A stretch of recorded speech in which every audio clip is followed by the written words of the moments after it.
அன்பு உள்ளங்களுக்கு வணக்கங்க. என்னமோ தெரிலங்க, சந்தாவை பார்த்துட்டு சேரனை எப்படி வெட்கப்படுறாரோ, அதை விட நம்ம வெட்கம் படுறோங்க.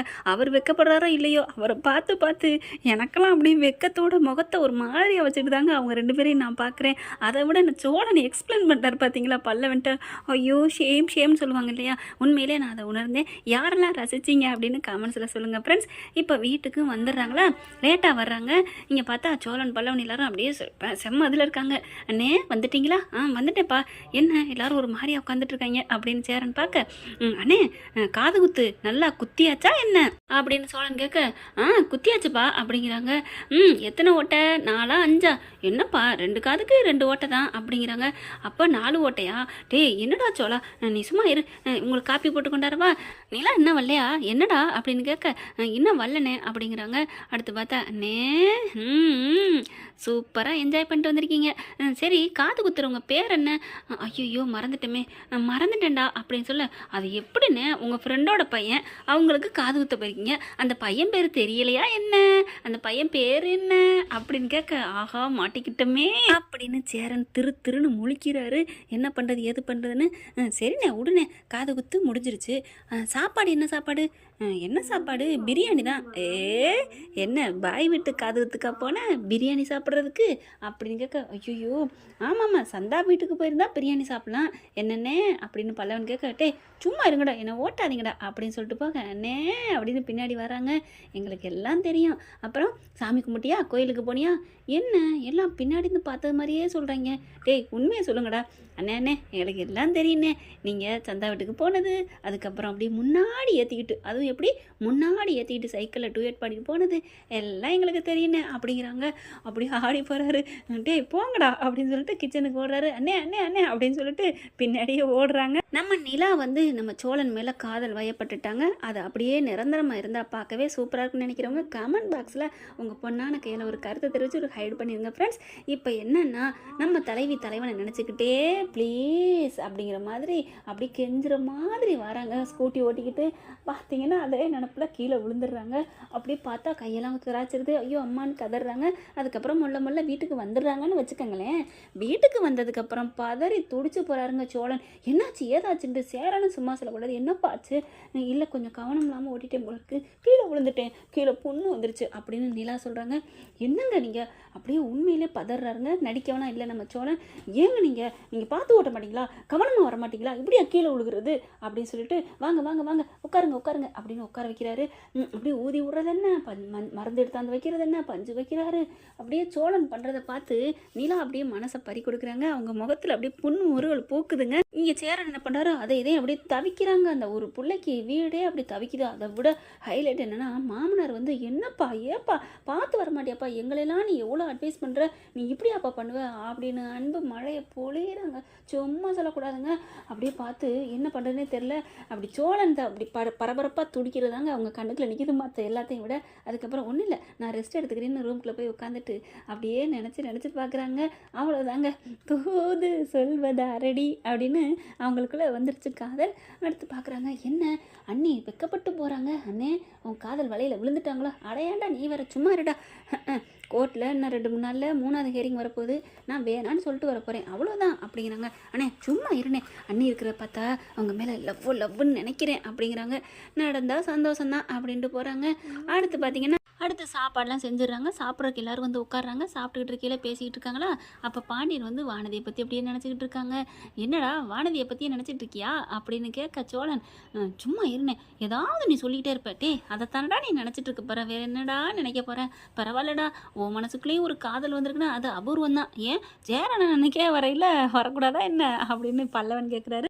ஆனாலும் பரவாயில்லடா, நம்ம அண்ணி இருக்காங்களே வேறு லெவல் தான் சொல்லணும் அப்படின்னு பாண்டியன் சொல்ல, ஏன் என்னாச்சு அப்படின்னு கேட்க, இல்லை உண்மையிலே எல்லா பொண்ணும் நல்ல பொண்ணுங்களாக இருப்பாங்கன்னு நம்பவே முடியல, டே சந்தா நல்ல பொண்ணுறா, ஆட்டப்பாடுறா, இன்னும் பொண்டாட்டி வரதுக்கு முன்னாடியே நல்ல பொண்ணா அப்படின்னு சொல்ல, அண்ணனுக்கு அப்படி தோணியிருக்கு, ஆனால் எனக்கு தான் சொல்ல தோணலையே, ஏன்டா வானதிக்கு என்ன கொஞ்சம் வாயாடி முன்கோகாரி அவ்வளோதான், மற்றபடி நல்ல பிள்ளை தான்டா, என்ன உன்னை அண்ணான்னு கூப்பிட்டுருச்சுன்னு நீ இப்படி பேசுறியா அப்படின்னு சோழனை பார்த்து பாண்டியன் கேட்க, ஏன்டா என்னடா ஆச்சு?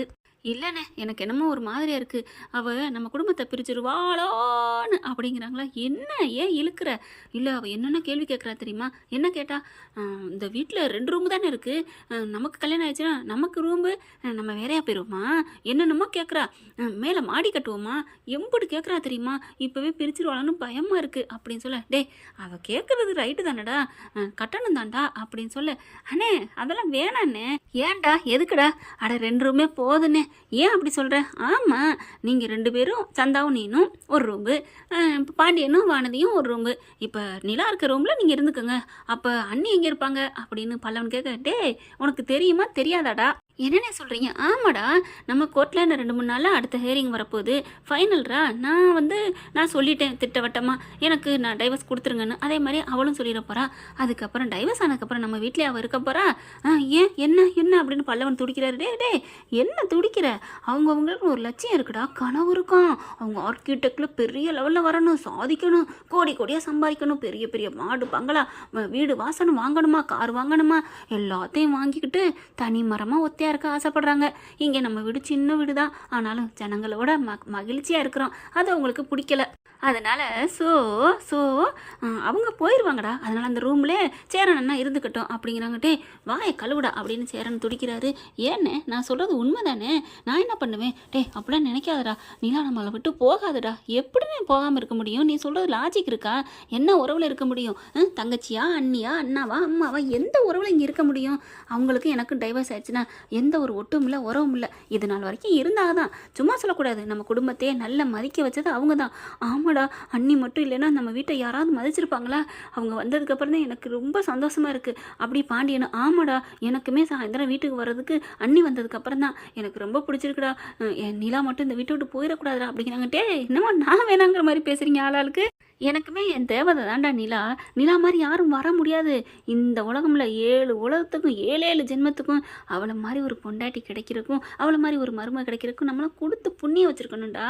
ஆனால் என்ன பண்ணுறது, அவளுக்கு கோடி கோடியாக சம்பாதிக்கணும், பெரிய லெவலில் பேரும் புகழும் வரணும். அவளை சொல்லி ஒரு குறையும் இல்லைப்பா, தப்பு இல்லை. ஏன்னா அவளுக்கும் ஆசை லட்சியம் இருக்குல்ல. எனக்கு நானும் சும்மா கடலை போடுறது ஜாலியாக இருக்குது அப்படின்னு தான் நான் இருந்தேன். அவளை என் கட்டுக்கோப்புகளை வைக்க முடியுமா என்ன? உங்ககிட்ட நான் வாழ சொல்றியான்னு கேட்குறா. அதனால் அண்ணே முடியாதுன்னு கோர்ட்டில் சொல்லுனே அப்படின்னு பல்லவன் சொல்கிறாட்டே. அதெல்லாம் முடியாதுடா, எப்படா சொல்கிறது? நீ சும்மா இருங்கடா அப்படிங்கிறாங்க. எல்லாத்தையும் நிலா கேட்குறாங்க. சே எல்லோரும் நம்ம மேலே எவ்வளோ மதிப்பு மரியாதை வச்சுருக்காங்க அப்படின்னு நினைக்கிறாங்க. அடுத்து பார்த்தா மறுநாள் நீ தான் இனிமேல் கூட்டிகிட்டு போகணும்னு சேரன்னு சொல்லிடுறாங்களா. நம்ம சோழன் கூட்டிகிட்டு போகிறாங்க. நம்ம தலைவிக்கு சந்தோஷம் தாங்கலை. ஆனால் இவர் கொஞ்சம் தள்ளியே உட்கார்றாரு. என்ன தள்ளி உட்கார்றீங்க அப்படின்னு நிலா கேட்க, இல்லைங்க அப்புறம் ஒட்டிக்கிட்டு உரைச்சிக்கிட்டு இருந்தால் அதுக்கு ஒரு கேஸ் போட்டாலும் போடுவீங்க, நான் முன்னாடியே உட்காந்துக்கிறேன், எனக்கு எங்கே இந்த வம்பு, அதெல்லாம் ஒன்று வேணாம், ஒழுங்காக எப்பவும் போல் ஓட்டுங்க அப்படிங்கிறாங்க. பாடுறா அப்படின்னு சொல்லிட்டு பைக் எடுத்துகிட்டு போகிறாங்க. ஏங்க உங்களை நான் கார்லேயே விட்டுருவேன், கார்லாம் ஒன்றும் விட வேணாம், நான் வரையில் எனக்கு கொஞ்சம் நல்லாயிரும், நான் வண்டி எடுத்துகிட்டு வந்துடுறேன் அப்படிங்கிறாங்க. ஓகே அதுவும் சரிதான். ஆண்டவா ஸ்பீட் பிரேக் வருது பார்க்கலாம் அப்படின்னு போயில ஸ்பீட் பிரேக் வருதுங்க. நிலா என்ன பண்ணுறாங்க, கண்ணை மூடிக்கிட்டு ஸ்பீட் பிரேக்கில் விட்டுரு உன்னை நான் டச் பண்ணணும் அப்படிங்கிற மாதிரி பார்க்குறாங்க. ஆனால் இங்கே அப்படியே கண்ணாடியில் பார்க்குறாரு. முன்னாடி நிலாவை பார்த்தோன்னா என்ன வேணும்னு சொல்கிறாளா, நம்ம ஆள் வேணான்னு சொல்கிறாரா? ஒன்றும் புரியலையே. சரி நமக்கு ஸ்பீட் பிரேக்கை நம்ம குறைச்சிருவோம் அப்படின்னு மெதுவாக அப்படியே அப்படி மெதுவாக அப்படி வண்டியை ஏற்றி இறக்குறாரு. ஒரு இதுவும் இல்லாமல் ஸ்மூத்தாக போகுதா. டக்குன்னு கண்ணை திறந்துட்டு, ச்சே என்ன இவன் எப்படி பண்ணிட்டான், நம்ம எதிர்பார்க்கல, இவங்க ரொம்ப தான் பண்ணுறாங்க, ஓஹோன்னு வந்தோம்னா ஆஹான்னு போயிடுறாங்களே அப்படிங்கிறாங்க. ஆமாம்மா நீ எத்தனை நாளைக்கு தான் பிகு பண்ணிகிட்டே போவ, உள்ள எவ்வளோ நாள் உன் காலடியில் கிடந்தேன், நீ எட்டி முதிச்ச, அதனால தூர போயிட்டான், நீ கொஞ்ச நாளைக்கு உன்னை இப்போ தொங்க விட்டுருக்கான், ஆனாலும் நீ தாண்டி ராசா தீரு சோழனுக்கு அப்படின்னு தானங்க நம்மளோட மைண்ட் வாய்ஸ். இப்போ ஆஃபீஸுக்கும் போயிடுறாங்க, இறக்கி விடுறாங்க. இறங்கும்போது கொஞ்சம் உரசலோட ஒட்டிக்கிட்டு வராங்க, கொஞ்சம் மறந்துடுறாரு, ஸ்பீட் பிரேக்கில் ஏற்றிடுறாரு, அப்படியே இருக்க கட்டிடுறாங்க. கரெக்டாக ராகவ் காரில் இருக்காருங்க. காரை விட்டு இறங்கல இவங்க வண்டி வருதா. பார்த்தோன்னா என்ன இது கசின்னு சொன்னால் அதுக்கான இப்படி ஒட்டி உராசிட்டு வர மாதிரி அவருக்கு உயிர் போகுதுங்க. ஏன்னா அவர் லவ் பண்ணுற பொண்ணாச்சே. இறங்கிடுறாங்க. இறங்கினதுக்கப்புறம் நிலா பார்த்து பத்திரமா இருங்க அப்படின்னு, நான் பார்த்துக்கிறேன் அப்படின்னு வண்டியை நிப்பாட்டிட்டு, சோழா அப்படிங்கிறாங்க. என்னங்க அப்படின்னு சொல்லல, பார்த்து பத்திரமா போங்க, எப்படி நீங்கள் திரும்பி போவீங்க? அட பரவாயில்லைங்க நான் எப்படியாவது போய்க்கிருவேன். இல்லைங்க வேணாம், நீங்கள் பைக் எடுத்துகிட்டே போங்க, அவங்க என்னங்க சொல்கிறீங்க? ஆமாம், நீங்கள் எப்படி போவீங்க? போயிட்டு சாயந்தரம் அப்புறம் நீங்கள் எப்படி வருவீங்க? அதை தான் சொல்ல வரேன், கேளுங்க. கார் எடுத்துகிட்டே வாங்க, நம்ம கார்லேயே போவோம், அப்படியே மகாபலிபுரம் போயிட்டு வருவோமா? வாவ், என்ன நிலா அப்படிங்கிறாங்க. ஆமாம் அப்படின்னு சொல்லிட்டு கிளம்புறாரா? கிளம்புன கையோட பார்த்தா இவங்க உள்ளுக்குள்ளே போயிடுறாங்க. ராகு அப்படி இறங்கி வராரு. நிலா ஒரு நிமிஷம் அப்படிங்கல. என்ன? இல்லை, அவங்க உங்கள் கசின் தானே, ஏன் கேட்குறீங்க? இல்லை அன்னைக்கு நீங்கள் சொன்னீங்கல்ல. ஆமாம் அன்னைக்கு சொன்னேன், இப்போ என்ன சார் அப்படின்னு கேட்க, இல்லை இவ்வளோ ஒட்டி உராசிக்கிட்டு, ஏன் ஒட்டி உராசிட்டு வந்தா தப்பா? தப்புலாம் இல்லை, தப்புலாம் இல்லை. என்ன சார் என்னமோ கட்டிக்கிட்ட கணவன் மாதிரி பேசுகிறீங்க, நான் என்னமோ உரசிட்டு வரேன் அப்படி இப்படின்ட்டு ஸ்பீட் பிரேக்கில் மோதிடுச்சு, அவ்வளோதான். ஓ அப்படியா, சாரி சாரி அப்படிங்கிறாங்க. ஓ அப்படியா, சாரின்னா அப்போ ஸ்பீட் பிரேக் இல்லை, நான் கட்டி பிடிச்சிட்டு வந்தேன்னா நீங்கள் தப்புன்னு கண்டிப்பீங்களா? நானும் அப்பெல்லாம் இல்லை நிலா, ஏன் இப்படிலாம் பேசுகிறீங்க அப்படின்னு சொல்லிட்டு இருக்கீங்களே. இவர் என்ன பண்ணுறாரு, ஸ்கூட்டியை நிப்பாட்டிட்டு பார்க்குறாரு. ஏன்னா அவங்க வந்து பர்ஸை வச்சுட்டு போயிடறாங்க. நிலா ஐயோ நம்ம ஆள் பர்ஸை வச்சுட்டு போயிடுச்சேன்னு பர்ஸை எடுத்துகிட்டு வராங்க. அப்போ தாங்க இவங்க 2 பேரும் பேசிகிட்டு இருக்காங்க. அதாவது கதவை திறந்து பாதி கதவோட அப்படி பேசிகிட்டு இருக்காங்களா. அப்போ சொல்லிட்டு இருக்காரு, இங்கே பாருங்கள், நீங்கள் இந்த மாதிரி பேசி நான் நினைக்கவே இல்லை ராகவ் அப்படிங்கிறாங்க. இல்லை நிலா, உங்ககிட்ட நான் கொஞ்ச நாளாகவே சொல்ல முடியாமல் தவிக்கிறேன், இன்றைக்கி நான் சொல்லணும், எனக்கு பரபரப்பாக இருக்குது அப்படின்னு சொல்ல. என்ன சொல்லணும்?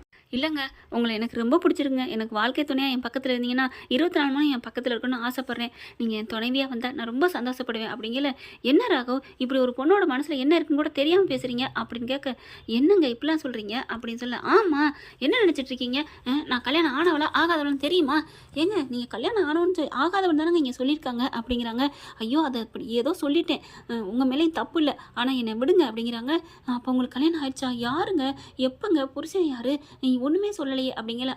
அப்படியா, இப்போ கொண்டாந்து இறக்கி விட்டு போனாரே, உரசிக்கிட்டு வந்தீங்களேன்னு கேட்டு பொறாமப்பட்டு பேசுனீங்களே, அவர் சோழன், அவர் தான் என் புருஷன், இதுதான் அவர் கட்டின தாலி அப்படின்னு கழுத்தில் இருக்க தாலியை எடுத்து காமிக்கிறாங்க. அப்படியே ராகவ அதிர்ச்சி அடைகிறாரு. அதை விட சோழனுக்கு ஆண் வாயை பழக்கிறாரு. அதிர்ச்சி, சந்தோஷம் எல்லாமே. எப்படி இவன் கழுத்து வெறுங்கலத்தால் இருந்துச்சு, எப்போ தாலி எடுத்து போட்டா அப்படின்னு அப்படியே ஒரே குழப்பமாக இருக்குது. ஐயோ அப்போ நம்மளை ஏற்றுக்கிட்டாலோ, ஐயோ நிலான்னு கட்டி பிடிக்க போகிறாங்க. ஆனாலும் அப்படி நிற்கிறாங்க. என்ன பேசுகிறான்னு கேட்குறதுக்கு, சாரி நிலா, உங்களுக்கு கல்யாணம் ஆயிடுச்சா? ஆமாம், இப்போ கல்யாணம் ஆயிடுச்சுன்னா உங்களுக்கு வேலை கொடுக்க மாட்டீங்களா உங்கள் கம்பெனியில் எனக்கு அப்படின்னு கேட்க. சேச்சா அப்படிலாம் இல்லை, நீங்கள் போங்க அப்படிங்கிறாங்க. இல்லை நீங்கள் போங்க அப்படிங்கிறாங்க. ராகவ் அங்கிட்டிருந்து போயிடுறாரு. நிலா பார்த்துட்டு என்ன சொல்கிறதுன்னு தெரியல. அப்போ நிலா அப்படின்னு கூப்பிட்றாரு சோழன். அப்படி திரும்பி பார்க்குறாங்க. என்ன அப்படின்னு கேட்க, அப்படியே முகம் சிரிப்பாக மாறுதுங்க. அவருக்கு சந்தோஷம் தாங்கலை சோழனுக்கு. ஆஹா, ராகவிட்ட கடுக்கடுன்னு விழுந்தா நம்மளை கண்டோன்னு காதல் மலருதே அப்படின்னு கிட்டக்க வராங்க. கையில் ஹேண்ட்பேக் இருக்கிறத பார்த்துடுறாங்க. ஓ நான் வச்சுட்டு வந்துட்டேனா, கொடுங்க அப்படின்னு கேட்குறாங்க. என்ன நிலா, என்ன நினைப்பில் போகிறீங்க? எல்லாம் உன் நினப்பு தாண்டா, எதுவுமே தெரியாத மாதிரி இருப்பான். ஒன்றும் இல்லை சோழா, நான் கிளம்புறேன் அப்படின்னு உழுக போகிறாங்க. கள்ளி இப்படி காட்டிக்காமல் போகிறாளாம். இருக்கட்டும் அப்படின்னு சொல்லிட்டு, ஏங்க அப்படிங்கிறாங்க. என்ன? இல்லை ஒன்றும் இல்லை, நீங்கள் போங்க அப்படின்னு சொல்லிட்டு வீட்டுக்கு வராரு. குசியில் வராரு. வந்துட்டு அண்ணேன்னு கட்டி பிடிச்சி சுற்றுறாரு. என்னடாச்சு என்னாச்சு அப்படிங்கிற. அண்ணே அவள் நிலா கழுத்தில் தாலி போட்டிருக்கானே அப்படின்னு சொல்ல. ஆமாம் போட்டுருவாதான், இதில் என்ன இருக்குது அண்ணே, அவள் தான் கழட்டி கொடுத்துட்டாளேண்ணே. அது அன்னைக்கிடா, ஏன்னா இப்போ வாங்கி போட்டுக்கிட்டா. எப்பண்ணே? அதெல்லாம் நேற்றே வாங்கி போட்டுட்டாடா. என்ன சொல்கிறீங்க? ஆமாம், நேற்றே வந்து அடுப்படிக்கு வந்து அண்ணே அந்த தாலியை தாங்க நான் போட்டுக்கணும்னு கேட்டா, எடுத்து கொடுத்துட்டேன், போட்டுக்கிட்டா. அடி பாவி, அதையும் மறைச்சிட்டாளா? அண்ணே அப்படின்னா என்ன அர்த்தம்? அவளுக்கு உன்னை பிடிச்சிருக்குன்னு அர்த்தம். பல்லவன் பாண்டியன் எல்லாரும் வந்து அப்படியே தூக்கிடுறாங்க. அண்ணே வாழ்க சூப்பர், அண்ணி உங்கள் மனசில் வந்துட்டாங்க, எங்கள் மனசை காமி உன் மனசுல இருக்கான்னு நாங்கள் பார்க்கணும் அப்படின்னு சொல்லிட்டு நெஞ்சை தொட்டு பார்க்குறாங்க. எல்லாரும் ஹாப்பியாகிறாங்க. என்ன ஃப்ரெண்ட் இப்படி போனால் நல்லா தானே இருக்கும், பார்க்கலாம். தேங்க்யூ. இந்த வீடியோ உங்களுக்கு பிடிச்சிருந்தா தயவு செய்து லைக் பண்ணுங்க. இன்னும் அப்டேட்ஸ்க்காக சேனலை சப்ஸ்கிரைப் பண்ண மறக்காதீங்க. நம்ம கிட்ட இருக்க எல்லா சேனல்ஸோட லேட்டஸ்ட் வீடியோ அப்டேட்ஸ்க்காக மேல ரைட் சைட்ல காட்டுற லிங்கை கிளிக் பண்ணி வாட்ஸ்அப் குரூப்ல ஜாயின் பண்ணுங்க. உங்களிடம் விடைபெறுவது நான் உங்கள் மெஹர்.